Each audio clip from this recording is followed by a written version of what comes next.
इस news headlines के प्रायोजक पतंजलि गाय का घी, माँ का भरोसा, प्यार से परोसा। आज पश्चिम बंगाल के दौरे पर मुख्यमंत्री नायब सैनी। कई जगहों पर सीएम भरेंगे चुनावी हुंकार। बीजेपी प्रत्याशियों के लिए मांगेंगे वोट, शाम को लौटेंगे दिल्ली। कल होगी हरियाणा कैबिनेट की बैठक। मुख्यमंत्री नायब सैनी की अध्यक्षता में होगा कैबिनेट मंथन। कई अहम मुद्दों पर होगी चर्चा। मिडिल ईस्ट में जंग के हालात पर केंद्रीय राज्य मंत्री राव इंद्रजीत सिंह का बड़ा बयान। कहा, पूरे विश्व का थानेदार बनकर बैठा है ट्रंप। भारत से भी नहीं निभाई दोस्ती, भविष्य में वो थानेदार नहीं रहेगा। आज कुरुक्षेत्र पहुंचेंगे एसजीपीसी अध्यक्ष हरजिंदर सिंह धामी। मीरी पीरी मेडिकल कॉलेज को लेकर करेंगे बैठक। कॉलेज के अधिकार को लेकर दादूवाल ने उठाए थे सवाल। सोना में नौकर ने की मालिक की हत्या। तेजधार हथियार से मालिक को उतारा मौत के घाट। फार्म हाउस में वारदात को अंजाम देकर हुआ फरार। करनाल में पुलिस और बदमाश के बीच मुठभेड़। कई राउंड चली गोलियां। पुलिस की गोली लगने से बदमाश घायल। हरियाणा में 2 दिन बदलेगा मौसम का मिजाज। कई जगहों पर आंधी तूफान और ओलावृष्टि की आशंका। मौसम विभाग ने जारी किया अलर्ट। इस न्यूज हेडलाइंस के प्रायोजक पतंजलि गाय का घी, माँ का भरोसा, प्यार से परोसा।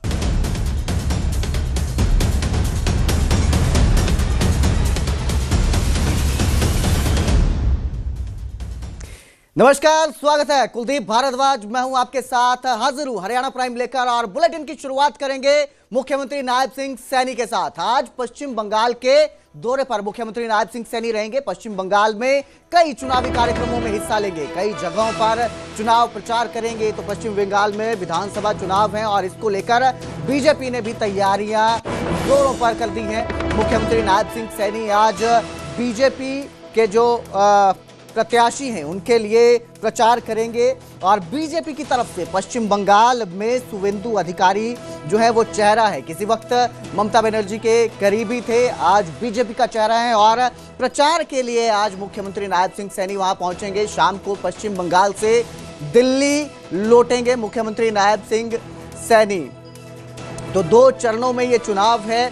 23 और 29 अप्रैल को पश्चिम बंगाल में चुनाव है। और अपनी अपनी तैयारियां पार्टियों ने शुरू कर दी हैं। बीजेपी अपने प्रत्याशी को जिताने के लिए प्रचार करने पहुंचेंगे। मुख्यमंत्री नायब सिंह सैनी जो हैं स्टार प्रचारक के तौर पर वहां पहुंच रहे हैं। और बीजेपी सीएम सैनी को प्रचार के रूप में इस्तेमाल कर रही है। स्टार प्रचारक जो रहते हैं उनके रूप में इस्तेमाल कर रही है। क्योंकि पश्चिम बंगाल जो है वहां का विधानसभा जो चुनाव है वो सिर्फ विधानसभा का ही नहीं, लेकिन 2029 लोकसभा चुनावों की भी एक रूपरेखा तैयार करेगा। एक वक्त है, 1 दशक से ज्यादा ममता बनर्जी की सरकार यहां पर काम कर रही है। और इस सब के बीच लेफ्ट को हटाकर जब ममता बनर्जी ने सरकार बनाई थी, टीएमसी की सरकार बनी थी, उसके बाद 2021 में जो चुनाव हुए तो बीजेपी मुख्य रूप से विपक्ष की धारा में आ गया। और अब जो है बीजेपी लगातार यहां पर अपने कदम बढ़ाना चाहती है। और स्टार प्रचारक के रूप में मुख्यमंत्री नायब सिंह सैनी आज पश्चिम बंगाल दौरे पर हैं, जहां पर उम्मीदवारों के लिए प्रचार करेंगे, चुनाव प्रचार करेंगे मुख्यमंत्री नायब सिंह सैनी।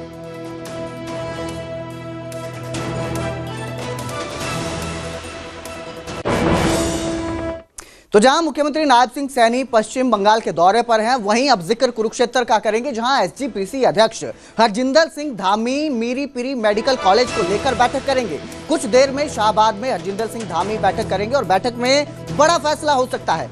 कॉलेज के अधिकार को लेकर विवाद हुआ। दादूवाल ने कॉलेज के अधिकार पर सवाल उठाए थे और अब इसी को लेकर बैठक है। मीरी पीरी जो मेडिकल कॉलेज है उसी को लेकर यह बैठक है। कुछ देर में शाहबाद में हरजिंदर सिंह धामी मीटिंग करेंगे और उम्मीद जताई जा रही है कि इस बैठक में बड़ा फैसला हो सकता है। कॉलेज के अधिकार को लेकर विवाद जो है वो लगातार बरकरार है। दादूवाल ने कॉलेज के अधिकार पर सवाल उठाए थे और आज इसी को लेकर अब बैठक की जा रही है। हरजिंदर सिंह धामी एसजीपीसी के जो अध्यक्ष हैं उनकी तरफ से ये बैठक की जा रही है। कुरुक्षेत्र पहुंचेंगे थोड़ी देर में और मीरी पीरी मेडिकल कॉलेज के अधिकार को लेकर जो विवाद चल रहा है उसमें आज बड़ा फैसला हो सकता है। तो क्या ये विवाद है, इसको लेकर दादूवाल क्या कहते हैं, चलिए आपको वो भी सुनाते हैं। ਤਾਂ ਧਾਮੀ ਸਾਹਿਬ ਆ ਰਹੇ ਨੇ ਹਰਿਆਣੇ 'ਚ 7 ਤਰੀਕ ਨੂੰ ਸ਼ਾਹਬਾਦ। ਅਸੀਂ ਸਵਾਗਤ ਕਰਦੇ ਹਾਂ ਕਿ ਜਾਣ ਲੱਗੇ ਉਹ ਚਾਬੀਆਂ ਖੁਦ ਹੀ, ਕਿਉਂਕਿ ਇਹ ਕਾਲਜ ਤੇ ਹਸਪਤਾਲ ਹਰਿਆਣਾ ਕਮੇਟੀ ਦੇ ਪ੍ਰਬੰਧ 'ਚ ਆਉਂਦਾ। ਜੇ ਸਰਦਾਰ ਧਾਮੀ ਸਾਹਿਬ, ਅਸੀਂ ਉਹਨਾਂ ਦਾ ਸਤਿਕਾਰ ਕਰਦੇ ਹਾਂ, ਆਪ ਹੀ ਚਾਬੀਆਂ ਇਹਦੀਆਂ ਹਰਿਆਣਾ ਕਮੇਟੀ ਨੂੰ ਦੇ ਜਾਣ ਤੇ ਅਸੀਂ ਉਹਨਾਂ ਦਾ ਸਵਾਗਤ ਸਨਮਾਨ ਜਾਣ ਲੱਗਿਆਂ ਦਾ ਮੰਜੀ ਸਾਹਿਬ ਅੰਬਾਲੇ ਅਸੀਂ ਸਰੋਪੋ ਨਾਲ ਸਨਮਾਨਿਤ ਕਰਾਂਗੇ ਕਿ ਉਹ ਸ਼ਾਹਬਾਦ ਦੇ हरियाणा कमेटी ਨੂੰ ਦੇ ਕੇ ਜਾਣ। ਧਾਮੀ ਸਾਹਿਬ ਆ ਰਹੇ ਨੇ हरियाणा। मेरे सहयोगी अशोक यादव ज्यादा जानकारी के साथ जुड़े हैं। जी अशोक, मीरी पीरी विवाद मेडिकल कॉलेज को लेकर जो लगातार उठ रहा है, आज उसको लेकर फैसला हो सकता है, क्या अपडेट इसको लेकर? देखिए, मीरी पीरी मेडिकल कॉलेज को लेकर लगातार जो विवाद था वो विवाद अब गर्माता जा रहा है, क्योंकि जो बर्जीस तलाकोर है उन्होंने बकायदा 20 लोगों के खिलाफ पर्चा दर्ज करवाया था। उसको लेकर आज जो एसजीपीसी के अध्यक्ष हैं एडवोकेट हरजिंदर सिंह धामी, वो यहाँ पर पहुंच रहे हैं और मीटिंग होगी, यानी कि 12:30 बजे का वो समय होगा जब हरजिंदर सिंह धामी यहाँ पर पहुंचेंगे और कोई बड़ा फैसला ले सकते हैं, क्योंकि बलजीत सिंह दादूवाल कह रहे हैं कि धामी अगर कुरुक्षेत्र आ रहे हैं तो खुद मीरी पीरी मेडिकल कॉलेज की चाबी सौंप जाए तो अच्छा रहेगा, वरना कोई लंबा संघर्ष हो सकता है। तो कुछ ना कुछ वहां पे भारी पुलिस बल की तैनाती की गई है। एडवोकेट हरजिंदर सिंह धामी जो एसजीपीसी के अध्यक्ष हैं वो लगभग 12:30 बजे पहुंचेंगे और उसके बाद क्या बड़ा फैसला लेते हैं, क्योंकि सबकी निगाहें बनी रहेंगी। और जिस तरह से उनके तमाम जो 20 मेंबर है, वरिष्ठ उप प्रधान है रघुजीत सिंह भी, उनके ऊपर जो पर्चा दर्ज हुआ है उसको लेकर भी नजर लगी हुई है। जी अशोक, ये विवाद ने तूल कब पकड़ा, किस तरह से ये विवाद जो है इतना भड़कता नजर आ रहा है? देखिए, विवाद यह है कि जो सुप्रीम कोर्ट ने एक फैसला दिया था कि जो हरियाणा सिख गुरुद्वारा प्रबंधक कमेटी के पक्ष में फैसला दिया था कि जो जमीनें हैं या हरियाणा सिख गुरुद्वारा प्रबंधक कमेटी के जितने भी गुरुद्वारे आते हैं वो उनके अधीन होंगे, मगर एसजीपीसी जो शिरोमणि गुरुद्वारा प्रबंधक कमेटी है वो कह रही है कि जो मीरी पीरी मेडिकल कॉलेज है वो ट्रस्ट है, ट्रस्ट उनके अधीन नहीं आता है। तो कहीं ना कहीं उसको लेकर ये विवाद हो रहा है। जो हरियाणा सिख गुरुद्वारा प्रबंधक कमेटी है वो कह रही है कि जो मीरी पीरी मेडिकल कॉलेज है वो भी हमारे अंडर आता है और उसकी चाबी हमें दी जाए, मगर ये कि जो बलजीत सिंह दादूवाल बकायदा 20 मार्च को वहां पर गए थे, बैठक की थी और बैठक के बाद वहां हंगामा बढ़ गया, तो मारपिटाई शुरू हो गई थी। उसके बाद ये हंगामा लगातार बढ़ता जा रहा है और बलजीत सिंह दादूवाल के जो समर्थक थे, यानी कि हरियाणा सिख गुरुद्वारा प्रबंधक कमेटी के जो वरिष्ठ उप प्रधान थे बलजीत सिंह तलाकोर, उन्होंने बकायदा FIR दर्ज कराई थी। जो शिरोमणि गुरुद्वारा प्रबंधक कमेटी के वरिष्ठ उप प्रधान है रघुजीत सिंह वीर, उनके ऊपर बकायदा FIR दर्ज हुई है। तो उसके बाद देखते हुए ये मामला बढ़ता ही जा रहा है और अब आज जो SGPC शिरोमणि गुरुद्वारा प्रबंधक कमेटी के अध्यक्ष है एडवोकेट हरजिंदर सिंह धामी, उनको आना पड़ रहा है। तो कहीं ना कहीं कोई बड़ा फैसला, क्योंकि एसजीपीसी के अध्यक्ष हैं तो वो बड़ा फैसला ले सकते हैं, या वो कुरुक्षेत्र के एसपी को मिलेंगे, तो इसको लेकर सबकी निगाहें बनी है और क्या बड़ा फैसला धामी यहाँ पर ले सकते हैं, तो इस पे लेकर सबकी निगाहें लगी हुई हैं। जी बिल्कुल, क्योंकि इसको लेकर कुछ समय पहले दादूवाल ने कब्जा करने के भी आरोप लगाए थे कि इस पर संस्थान पर कब्जा करने की कोशिश की जा रही है। इस सब के बीच दादूवाल का क्या रुख देखने को मिल रहा है?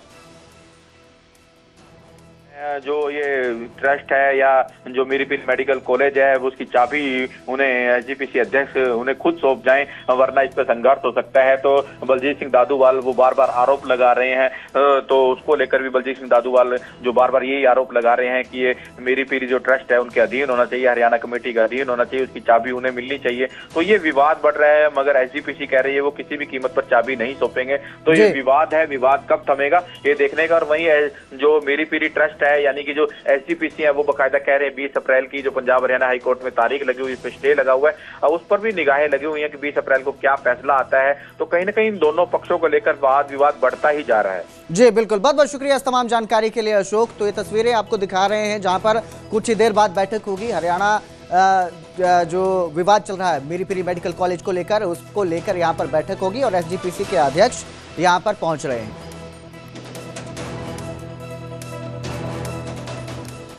और अब जिक्र सुहाना का करेंगे, जहां नौकर ने मालिक की हत्या कर दी, तेजधार हथियार से मालिक को मौत के घाट उतार दिया। फार्म हाउस में इस वारदात को अंजाम दिया गया। वारदात के बाद आरोपी जो है वो फरार हो गया है मौके से। तो एक नौकर जिस पर भरोसा किया जाता है वही नौकर हत्यारा बन जाता है। तेजधार हथियार से मालिक को मौत के घाट उतार दिया। और इस तरह की लगातार कई खबरें हमारे पास आती हैं, जहां बिना वेरिफिकेशन किए जब किसी नौकर को घर पे रखा जाता है तो कई बार चोरी की वारदातें सामने आती हैं। और अब ऐसी ही वारदात हत्या की सामने आ रही है। तेजधार हथियार के साथ मालिक पर वार किया गया और मौत के घाट उतार दिया गया। ये घटना सोंगना से सामने आई। एक नौकर जिस पर भरोसा करता है पूरा परिवार, और वही जो है हत्यारा बन जाता है, मालिक की हत्या कर दी जाती है। फिलहाल जो है आरोपी वारदात के बाद से फरार है। दिल दहला देने वाला ये मामला है। बेरहमी से हत्या की गई, तेजधार हथियार से मौत के घाट उतारा गया। जानकारी के मुताबिक गांव हरचंदपुर के पास ही फार्म हाउस है, जहां पर किसी बात को लेकर विवाद होता है नौकर का अपने मालिक के साथ, और फिर वो उसे मौत के घाट उतार देता है। काफ़ी समय के बाद भी जब वो घर नहीं लौटते हैं तो परिजनों को चिंता सताती है, और जिसके बाद वहाँ पहुँचते हैं तो जो मृतक राहुल है वो वहाँ पर फार्म हाउस पर पाया जाता है।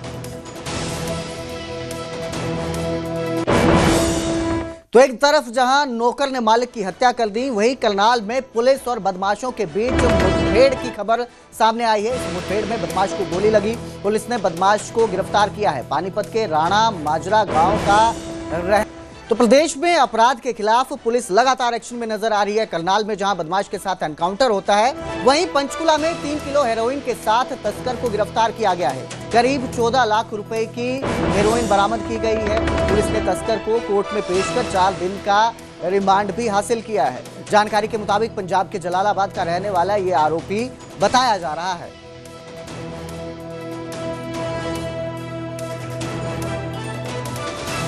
ये आरोपी है, ये हमने अरेस्ट किया है और इससे 3 किलो के आसपास हीरोइन बरामद हुई है। सर क्या नाम है और कहां से अरेस्ट किया सर? लवजोत सिंह नाम है इसका, मोहाली का रहने वाला है। तो सेक्टर 20 से अरेस्ट किया इसको। सर क्या कीमत रहेगी सर इस सारी हीरोइन की? इसकी 6-7 करोड़ के आसपास कीमत बताई जा रही है। तो सर कुछ कैश भी बरामद हुआ है सर? हाँ जी, 14 लाख कैश बरामद। तो ये पता लग रहा है सर हरियाणा में पहली बार इतनी खेप पकड़ी गई है हीरोइन की सर?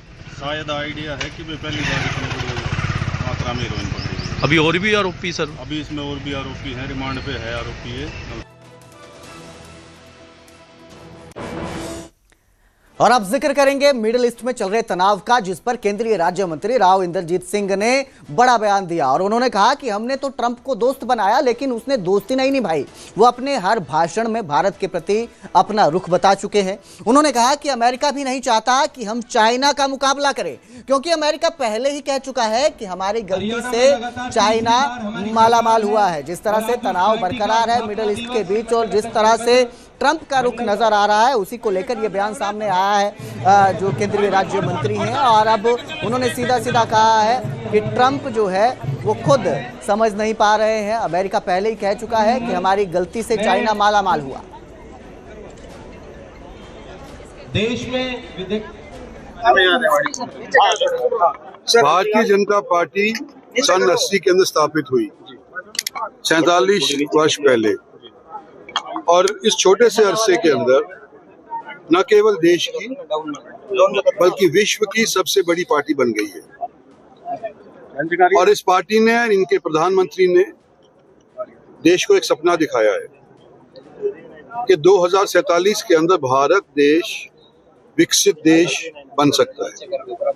और उसके लिए नीति क्या बनाई है कि जो देश के अंदर कतार के अंदर आखिरी के अंदर लाइन के ऊपर आदमी खड़ा हुआ है, जो भी भारत सरकार की प्रादेशिक सरकार की नीति बने वो उसका ध्यान रखते हुए नीति बने, ताकि वो उसकी माली हालत सुधरे, देश की माली हालत सुधरे, और आने वाले समय के अंदर दोबारा से हम एक विकसित देश कहलाने के योग्य बन जाए। सर जो महायुद्ध चल रहा है उस पर क्या कहेंगे? भारत किस प्रकार से सोचता है, किस प्रकार से? सीज फायर की बात भी चल रही है कि 45 दिन का सीज फायर किया जाए, नहीं तो बड़े हमले की बात चल रही है। देखो, ये जो युद्ध होते हैं ना,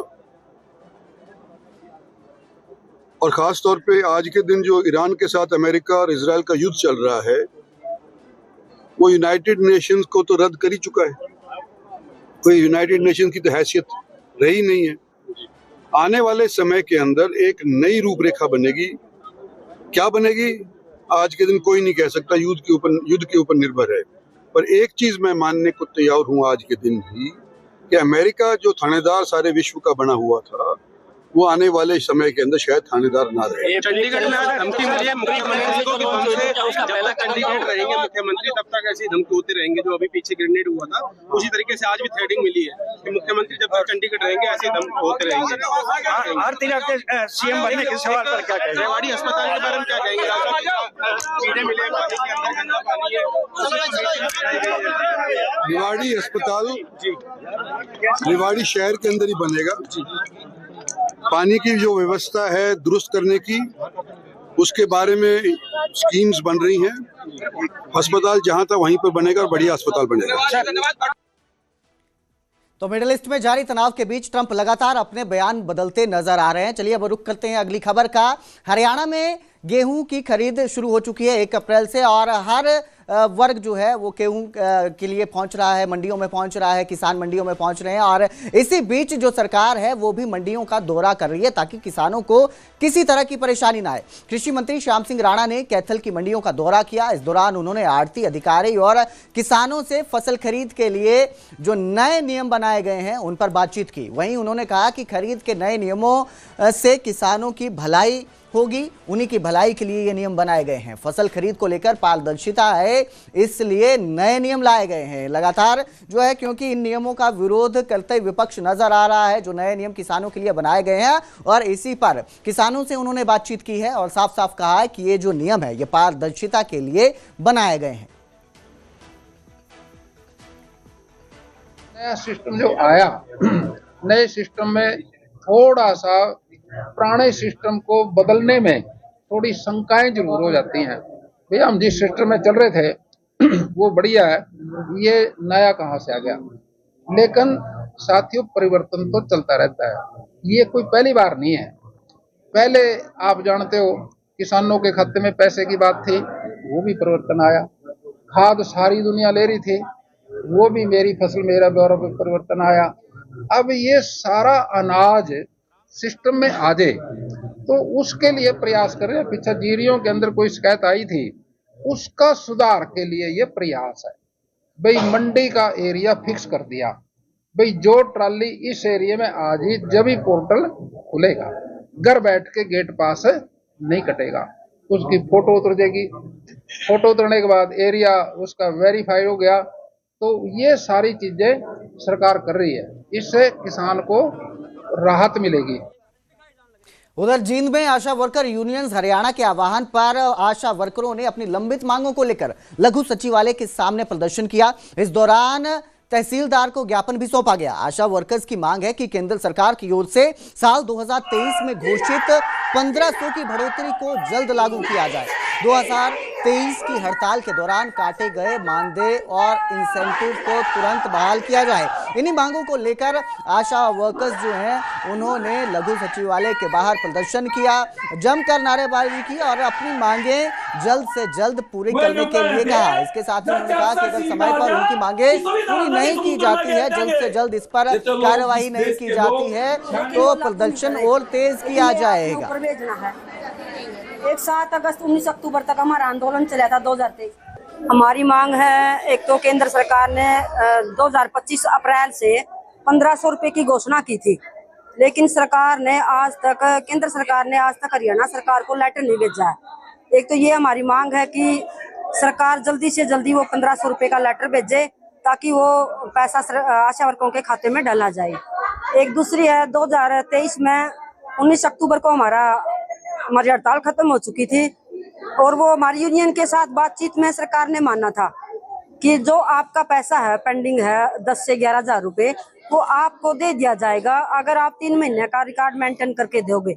हमारी आशा वर्करों ने पूरा रिकॉर्ड मेंटेन करके भी दे दिया, लेकिन वो हमारी 10 से 11 हजार की जो फाइल है वो हमारे सीएम सैनी साहब मुख्यमंत्री हैं जो हरियाणा के, उसकी टेबल के नीचे पड़ी हुई है। वो हम सरकार से कहना चाहते हैं आपके इस चैनल के माध्यम से कि हमारा जो पैसा है वो जल्दी से जल्दी हमारे खातों में डाल दिया जाए, अन्यथा हम सड़कों पर उतरने के लिए विवश होना पड़ेगा। तो उधर पंचकुला में हरियाणा महिला आयोग की ओर से महिलाओं से जुड़ी कई शिकायतों को सुना गया। इस दौरान अशोक विश्वविद्यालय से जुड़े एक मामले में अभिभावकों ने विद्यालय पर संगीन आरोप लगाए, साथ ही कार्रवाई की मांग भी की। मुद्दों की सुनवाई के दौरान ही ये जो है इशू उठता है। अशोक विश्वविद्यालय से जुड़ा ये मामला है जहां अभिभावकों ने जो है इल्जाम लगाए हैं, यूनिवर्सिटी के कई लोगों पर इल्जाम लगाए हैं और इसी को लेकर जो है कार्रवाई करने की मांग की है। सर आप कुछ कहना चाह रहे हैं, बताएं। We don't know regarding the whereabouts of the Devashi Sharma, and as per the university records, her name is still as a Devashi Sharma in the records of the university. Sir नाम कैसे change सकते हैं, जैसे father कह रहे हैं कि Devshi Sharma. As per the university records, her name is Devashi Sharma. तो फादर आप कह रहे गलत बोल रहे हो यहाँ पे? As per the university records, her name is Deveshi Sharma. देवेशी Sharma नाम बताया जा रहा है, पर यूनिवर्सिटी के जो As सर्टिफिकेट per है उसमें कुछ और आ as रहा per है। the university records, her name is Deveshi Sharma. We don't know. लेकिन सर पता कब छोड़ा उसने? That we have to check that. Sir लेकिन ऐसा कैसे तो आपको पता नहीं है कि बच्चे ने कब छोड़ा है और कैसे नाम होते हैं? Exact date नहीं पता. मैडम, ये अशोका यूनिवर्सिटी का क्या मामला था? आज हमारी पंचकुला की हेयरिंग के दौरान एक मुख्य रूप से जो केस आया वो अशोका यूनिवर्सिटी का केस था, जिनको हमने दूसरी बार बुलाया है यहाँ पे। और अशोका यूनिवर्सिटी की एक XYZ शर्मा लड़की जो है वो मिसिंग है पिछले 2.5-3 साल से, जिसके पेरेंट्स ने हमें 8 महीने पहले कांटेक्ट किया और हमने उसकी खोजबीन अलग अलग तरीकों से, अलग अलग जगहों से, अलग अलग जो है चैनल्स के माध्यम से की, परंतु हमें लड़की का पता तो लग गया, लेकिन अशोका यूनिवर्सिटी उसके बारे में बोलने को तैयार नहीं कि वो लड़की जिंदा है, मर गई, कहाँ पर उसको यूज किया जा रहा है, कहीं उसको कोई गलत रास्तों में तो नहीं भेज दिया, कहीं वो हमारे देश के लिए कोई ऐसी जगह पर तो नहीं भेज दी गई जो खतरा हो उसके लिए भी और हमारे लिए भी, देश के लिए भी। ये सारा सब करने के बाद 2 बार हमने यूनिवर्सिटी के ऑफिशियल्स को बुलाया, कई बार वकील भेजते हैं जिसको पूरी बात नहीं मालूम होती, 2 बार रजिस्ट्रार को हमने सम्मन किया, वो पहुंचा, लेकिन उससे आप लोग भी प्रश्न करिए, आप देखेंगे वो कहेगा मुझे कुछ नहीं पता। जिस रजिस्ट्रार को अपनी यूनिवर्सिटी के बच्चे का नहीं पता, वो कहाँ गायब है 2.5 साल से, वो क्या कर रहा है, वो पेरेंट्स से बोल रहा है नहीं बोल रहा, और फीस लेते जा रहे हैं, ऑफिशियली अकाउंट से फीस जा रही है जिसकी पिछले 4 साल से। रजिस्ट्रार का यूनिवर्सिटी का कहना है कि वो हमारे यहाँ पढ़ती नहीं, तो फिर 4th ईयर में फीस क्यों ली? ये बहुत सारे प्रश्न हैं जो सोचने के हैं। और अब पेरेंट्स ने हमसे डिमांड की है कि कृपया करके हमारी बच्ची को ढूंढा जाए और ये केस NIA को दिया जाए, क्योंकि इसमें विदेशी एजेंसियां उनको फंड कर रही हैं, NGOs को, जिनके उन्होंने नाम दिए। जिक्र सोनीपत का करेंगे, जहां मूलथल स्थित दीनबंधु छोटूराम विश्वविद्यालय में 8वां दीक्षांत समारोह हुआ और इस कॉन्वोकेशन में देश के उपराष्ट्रपति CP राधाकृष्णन भी पहुंचे। यहां उन्होंने डिग्री हासिल करने वाले छात्र छात्राओं को शुभकामनाएं दी और इसके साथ ही उन्होंने कहा कि देश के विकास में युवाओं को कंधे से कंधा मिलाकर आगे बढ़ना है। इसके साथ ही उन्होंने जो छात्र छात्राएं हैं उनको नशे से दूर रहने का संकल्प भी दिलवाया।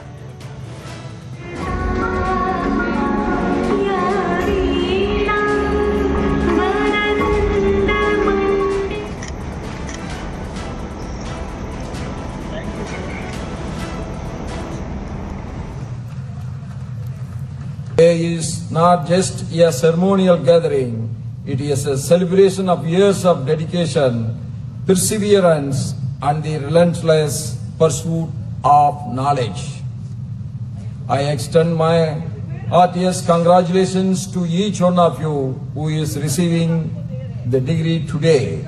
I am happy to know that today about 64% of the gold medal winners are women, girl students. I am very proud of it. Today is not just a ceremonial gathering, it is a celebration of... वहीं आप जिक्र करेंगे गुरुग्राम का। गुरुग्राम में school van की चपेट में मासूम आया। स्कूल वैन ने 9 साल के मासूम को कुचल दिया। इस हादसे में मासूम की मौके पर ही मौत हो गई। CCTV भी सामने आया है इस घटना का। एक मासूम को कुचल दिया गया है। स्कूल वैन की चपेट में आने से मासूम की मौत हो गई। 9 साल के मासूम को कुचला है। CCTV भी सामने आया है इसका।